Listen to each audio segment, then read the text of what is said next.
Olá, meu nome é Alberto e seja muito bem-vindo e bem-vindo ao canal Dev Eficiente. O episódio de hoje ainda é uma continuação, do debate que está rolando aqui quando a gente junta IA generativa e a geração de testes automatizados. E vai um pouquinho além, que é questionar, mais uma vez, obviamente, se de fato você utilizar esses agentes, baseados em IA generativa, que fazem coisas para você, que parecem muito miraculosas e tudo mais, de fato te entrega um resultado mais interessante, beleza? Obviamente que não dá para generalizar, então aqui eu estou especificando estou buscando, estou nessa tentativa de querer escrever meus testes de maneira automática, e a generativa me parece o melhor caminho. Mas o que está sendo explorado?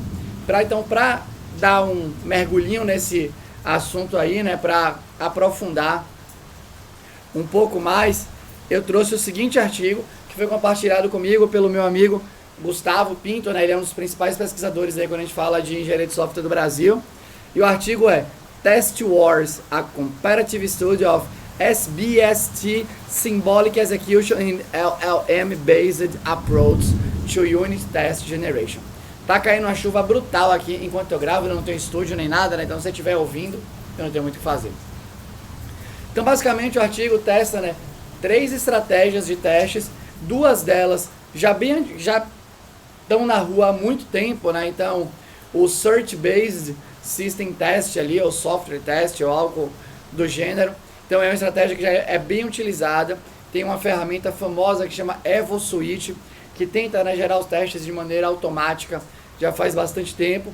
O Symbolic Execution é uma que também é antiga, mas particularmente eu não conhecia, parece mais padrão. E eles também pegaram uma ferramenta baseada em LLM para gerar os testes, só para mostrar aqui para você rapidinho, Quem escreveu o artigo acho que é legal, porque é da ideia mais famosa do planeta, então foi o time de pesquisa lá da JetBrains. Então 2 pessoas aqui, que também trabalham em Delft, e uma que é uma JetBrains Research apenas aí, As ferramentas testadas estão aqui, EvoSuite para o Search Based Software Testing, aí tem o Kex para o Symbolic Execution, e tem aqui o Test Spark, que tem um plugin, inclusive, para JetBrains, beleza? Para o IntelliJ, no caso aqui, que foi para Java, para executar os testes, utilizando aí LLMs. Ele suporta que você conecte múltiplos LLMs. Quando eu falo múltiplos, é um de cada vez. Não é fazer multi-LLM para separar as partes da tarefa, beleza? E a parte que é importante aqui do artigo, ao invés de revisar parte por parte, a parte que eu acho mais legal de compartilhar aqui com você, para deixar a parada direta ao ponto, é esse gráfico, esses 2 gráficos aqui que são importantes, acho, Então, primeiro aqui, ele tinha uma primeira pergunta de pesquisa aqui, que é: qual que é o melhor LLM para eu poder brincar de gerar testes e tudo mais? O GPT-4o ganhou por muito. Aí, você tem aqui 3 análises, que é taxa de erro de compilação, o quanto que o software, o código gerado de fato já compilava, cobertura de linhas aí, e cobertura de brands. Então dá para ver aqui, que você tem aqui, se eu não me engano, o tracinho verde aqui, é a média, mas pode ser que aqui seja a média, aqui a mediana, enfim. A média aqui, de sucesso de compilação foi alta para o GPT-4o, para o GPT-4 padrão foi baixíssima aqui. A linha também aqui, se você for olhar aqui, o triangulinho, tanto o triangulinho quanto a linha, tá tudo baixo nos outros. E no GPT-4 tá sempre um pouco mais, GPT-4 tá sempre um pouco mais alto. Aqui foi muito por conta do tamanho da janela de contexto, que o O parece que a janela é maior e tudo mais. Nos meus testes específicos aqui, eu considero que o melhor que trabalha com código até agora foi o Claude, que conseguiu, lidar melhor aí. E, obviamente, quando eu olho para a geração de testes, eu já gravei um vídeo aqui sobre isso no episódio, se eu não me engano, passado a esse. Eu não acho que a melhor estratégia é usar apenas um LLM, porque, por exemplo, se eu quero extrair contexto e o projeto é um pouco maior, eu podia usar o Gemini, porque ele tem uma janela gigante para extrair algum tipo de contexto de um código maior. E aí depois eu posso, com esse contexto, usar ou o GPT-4o, usar o Claude para gerar o teste em si, que eu achei que são melhores do que o Gemini. Então acho que a combinação, no caso aí, faz a força para você conseguir chegar, né, no lugar mais próximo de interessante. Mas o que eu acho mais interessante, o mais legal aqui é esse daqui, ó. Então aqui, deixa eu só ver aqui rapidinho de novo, aqui, só para eu lembrar o que é a média, qual que é a média, a mediana em termos of coverage metrics. Aqui, ó, branch coverage para o Evo Switch foi de 46, line branch, 46 e 34. Então vamos só olhar aqui rapidinho. Evo Switch, 46 e 34 é a média aqui. E a verdinha aqui é a mediana. E o traço verde é a mediana. Então olha só, né? Aqui a gente tem sucesso de compilação, cobertura de linha, cobertura de branch.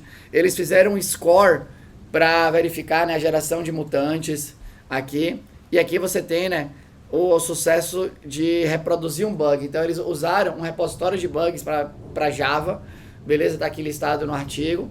E a ideia era também, né, se a ferramenta conseguiria criar um teste que reproduzia o bug que estava mencionado. Então vou começar por essa parte, né, de criar um teste reproduzindo o bug. Todas falharam miseravelmente.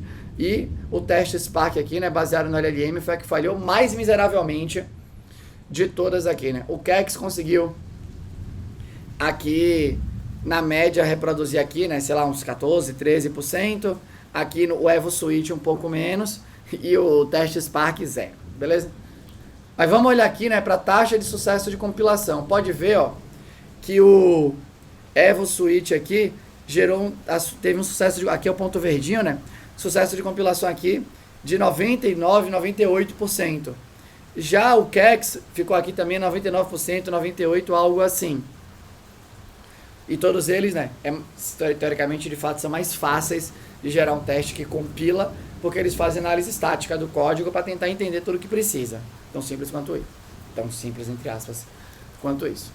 Já o teste Spark, pode ver, né, que a média dele aqui caiu. Isso é da natureza do LLM, né? Você não consegue dar o contexto inteiro. Esse foi a minha tentativa, né, no meu último episódio, como é que eu dava o melhor contexto possível. Acho que eu tive um sucesso bom ali, né, para fazer aquilo. Mas aqui a falta de contexto, que é o que machuca a maioria dessas ferramentas baseadas em LLM para gerar teste, faz com que o teste gerado não seja compilável. Por isso que eu não acho que é interessante ficar fazendo agente para querer gerar um teste via LLM que compila. Eu acho uma perda de tempo, pelo menos nesse momento da vida. Aí depois a gente pode ir aqui agora para os testes que navegam pelas branches. Então aqui está na caixinha azul aqui, né? Então pode ver que a média do Evo aqui é maior do que a média do Kex, que é mais ou menos parecida com a média do teste Spark. Já quando a gente olha para a mediana, né, ou seja, se a gente desconsidera um pouco os outliers e tudo mais, pode ver que a mediana aqui do Kex subiu. E é legal você ver quando você tem a mediana perto da média, dado o meu entendimento limitado, indica, né, um pouco menos de fato de desvio ali nos dados. Então você supostamente, né, não sei se esse é, mas eu acho que no melhor mundo possível você tem uma média e mediana ali igualzinho, quer dizer que os dados são distribuídos de maneira uniforme e tudo mais. Então o Kex conseguiu, né, quando a gente olha para a branch coverage, fazer bem o trabalho, né, para os vários, bem comparado com os colegas aqui, né, para os vários tipos de bugs diferentes, né, e tudo mais. Quando você já olha aqui, ó, pro GPT-4 e pro Evo Switch, tem diferença grande, né, de média para mediana, ou seja, tiveram casos que provavelmente eles foram horríveis ali, né, em casos que eles foram muito bons, e aí a média, né, teve talvez casos menos horríveis, mas casos que eles foram muito bons e a média explodiu. Mas de novo, a ferramenta baseada em LLM ficando para trás. Beleza? Quando a gente olha para line coverage, que é a estratégia, né, de structural test de cobertura mais simples possível, você vê de novo que a média aqui, ó, do Evo tá maior do que a média do Kex, que tá mais ou menos parecida, né, com a média do teste Spark. Quando você olha para a mediana, você vê também que tá um pouquinho mais próxima aqui na mediana do Evo, tá mais próxima a mediana e a média do Kex, e tem um pouco mais de distância da mediana e a média para o teste Spark. O que de novo denota, né, pelo menos para mim aí, essa natureza um pouco mais imprevisível da geração via LLM, ainda mais se você não cuida direitinho, né, de todas as fases ali. Mas de novo, não está melhor. Quando você olha para o score de mutação, tá aqui na caixa preta, você vê que de novo na média o Evo tá melhor, por exemplo, do que tá pau a pau, né, com a média do teste Spark e ambos melhores aqui do que a média do Kex. Só que quando você vai para a mediana, aí é a única vez que o teste Spark, né, que é baseado em LLM, ganha.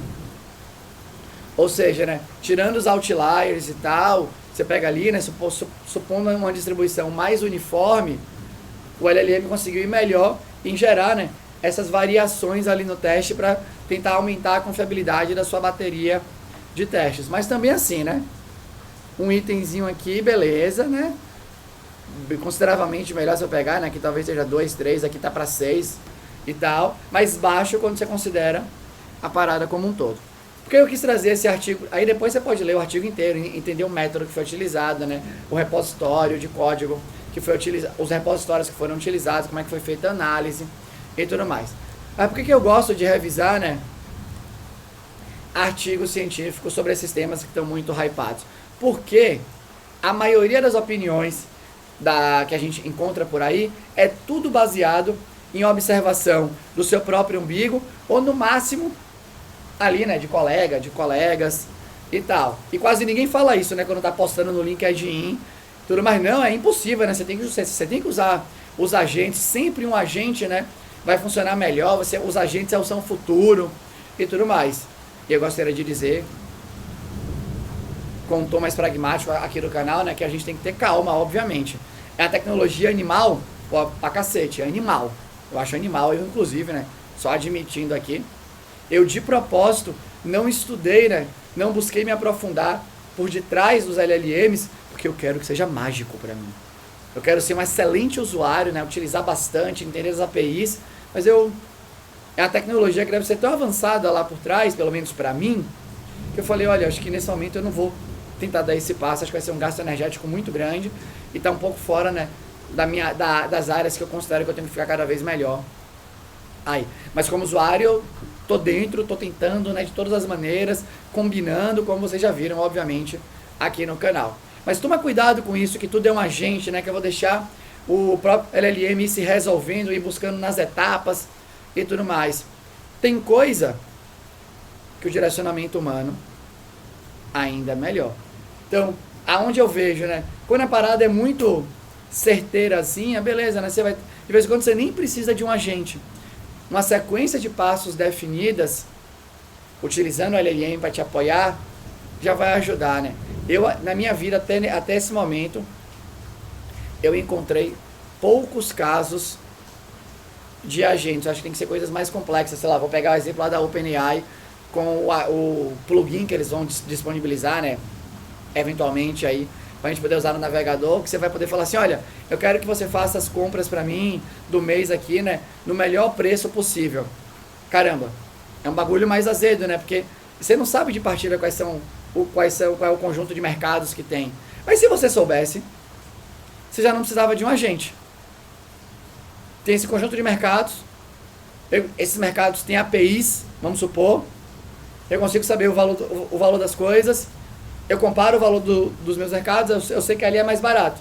Então eu vou ali agora e eu posso fazer um programa, inclusive, né, para navegar pela página. Mas aí o LLM fazer um agente para isso, talvez seja ok, que ele vai fazer as pesquisas, vai entrar nas páginas, vai conseguir descobrir os botões de maneira automática, vai clicar, vai ver os valores e vai te dar a melhor saída possível. Então tem caso de agente, óbvio que tem, mas nem sempre vai ser melhor do que você codar da maneira mais tradicional, encaixando o LLM aonde ele é devido. Para testes, eu acho que está muito nessa linha. Tem uma parte do fluxo de geração de testes que você não precisa deixar ele resolver sozinho. Eu quero saber, dado um código, quais são os casos, baseado numa técnica de cobertura. Então eu não quero deixar que o LLM decida qual é a técnica. Eu sei a técnica que eu quero, que inclusive tende a ser melhor do que a técnica padrão de Branch Coverage, por exemplo. Beleza? Então o Modified, o MCDC talvez seja melhor do que Branch padrão, ali, né, porque testa as combinações de condições e tal. Eu sei que depois que ele, eu sei que para gerar o teste daquela classe, daquele código de produção, se for um código orientado a objeto, por exemplo, eu preciso saber um pouco da árvore de dependência. Então eu preciso ter esse passo. Descobre as dependências que eu vou ter que utilizar para escrever esse teste. Não só as dependências, a interface pública dessa dependência. Quais são os construtores? Eu quero que você, né, minimize o uso de coisa deprecada. Quais são as interfaces públicas ali, né? Os métodos públicos, quais são os parâmetros e tal. Então eu tenho esses passos. Então toma cuidado com isso, eu acho que esse artigo traz bastante isso, né? Ferramentas que geram teste baseado em LLM são melhores. A única coisa que esse artigo não avalia, obviamente, e que as outras pecaram bizarramente, né, em conseguir chegar na mainstream, é que as ferramentas que foram colocadas ali, né, Evo, Kex, talvez, não sei se você já ouviu falar, talvez você nunca tenha ouvido falar, é que elas não eram triviais de rodar. E agora é trivial de você gerar os testes para um código utilizando um Copilot, Cursive, sei lá o nome do outro, utilizando a própria interface do Claude, do ChatGPT, do DeepSeek, do Gemini.